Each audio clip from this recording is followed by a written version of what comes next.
Hi friends, welcome to my channel. तो आज के वीडियो में हम लोग पढ़ने वाले हैं जैव उर्वरक। और इससे पहले हम लोग आज की क्लास में थ्योरी पढ़ेंगे, उसके बाद इससे जितने भी क्वेश्चन बने हैं उन सारे क्वेश्चनों को पढ़ने वाले हैं, यानी देखने वाले हैं कि किस तरह से क्वेश्चन पूछे गए हैं। तो चलिए अपनी वीडियो को स्टार्ट करते हैं बिना टाइम वेस्ट किए। तो देखिए, जैव उर्वरक यानी बायो फर्टिलाइजर सूक्ष्म जीवों या जीवाणुओं से युक्त खाद है। इस खाद में मौजूद लाभकारी सूक्ष्म जीवाणु वायुमंडल में पहले से विद्यमान नाइट्रोजन को फसलों की उपलब्ध कराते हैं।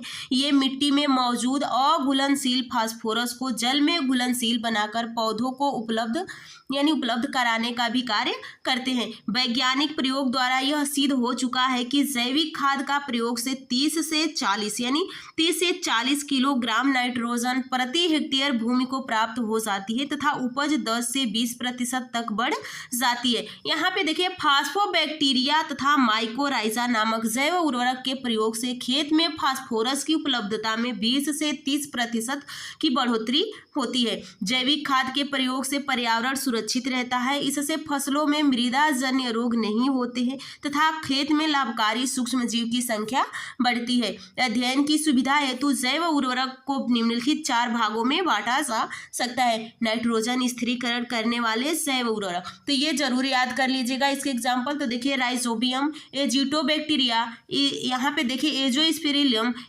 एस्टोबैक्टरम, नील हरित शैवाल तथा एजोला। अगला है फास्फोरस घुलाने वाले उर्वरक, तो bacillus, Pseudomonas, Aspergillus. Composting accelerator, यहाँ पे सेलुलोलिटिक, ट्राइकोडर्म, लिग्नोलिटिक, ह्यूमिकोला। पौधों की वृद्धि को प्रोत्साहित करने वाला राइजोबैक्टीरिया, तो यहाँ पे देखिए स्यूडोमोनास की प्रजाति, नीले हरित शैवाल, साइनोबैक्टीरिया एजोला का सहचारी है और इसे साथ में मिलाने से अच्छी उर्वरकता प्राप्त होती है। देखिए, नीले हरित शैवाल यानी ब्लू ग्रीन एल्गी एक सूक्ष्म प्रोकैरियोटिक शैवाल होते हैं, जबकि एजोला एक जलीय फर्न है। यह जिसकी उत्पत्तियों का पृष्ठीय सतह पर पाई जाने वाली गुहिकाओं में रहने वाले साइनोबैक्टीरिया एनाबिना एजोला की मदद से यह नाइट्रोजन का स्थिरीकरण कर उपज क्षमता की वृद्धि में सहायक होते हैं। आगे देखिए, यहाँ पे दलहनी फसलों यथा चना, मटर, सेम एवं अरहर आदि के मूल ग्रंथियों में विभिन्न प्रकार के जीवाणु पाए जाते हैं जो कि नाइट्रोजन स्थिरीकरण में सहायक होते हैं। धान के खेत में प्रायः नाइट्रोजन की कमी हो जाती है, जिसकी पूर्ति हेतु मुख्यतः यूरिया, नील हरित शैवाल, एजोला आदि का प्रयोग किया जाता है। अगला देखिए, विभिन्न फसलों में अलग अलग तरह के बैक्टीरिया पाई जाती हैं जो नेत्रजन या नाइट्रोजन स्थिरीकरण के लिए उत्तरदायी होते हैं। सोयाबीन राइजोबियम जैपोनिकम, 3 पतिया घास राइजोबियम ट्राइफोला, लुसेन राइजोबियम मेलिलोती, जलीय फर्न इक्वेटिक फर्न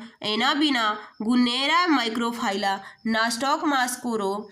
अगला देखिए, दुधारू पशुओं पर किए गए प्रयोग से ज्ञात हुआ कि जब इन पशुओं को उनके दैनिक आहार के साथ 1.5 से 2 किलोग्राम एजोला प्रतिदिन दिया जाता है तो दुग्ध उत्पादन में 15 से 20% वृद्धि दर्ज की जाती है। कंपोस्ट निर्माण के समय गड्ढे में अपशिष्ट पदार्थों का निम्नीकरण प्रक्रिया को केंचुए एवं अन्य सूक्ष्म जीव जैसे कवक, जीवाणु आदि तेज करने में सहायक होते हैं, ना कि धीमा करने में।